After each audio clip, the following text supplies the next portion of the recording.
Keinonkate ¿cómo están hoy? El día de hoy me gustaría enseñarles 3 frases con el verbo llover en lengua náhuatl. Mucha atención allá en casa. El verbo llover es el siguiente. Kiawi, kiawi, kiawi, llover. Ahora las frases.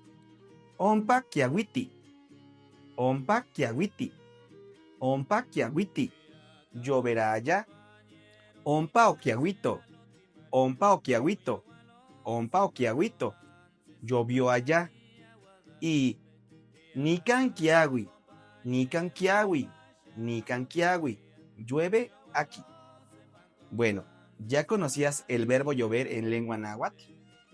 Apréndelo y aprende también lengua náhuatl conmigo. No olvides seguirme para aprender más frases, más vocabulario y muchísimo más de nuestra lengua originaria. Bueno, onkativo mati. Ahí nos vemos.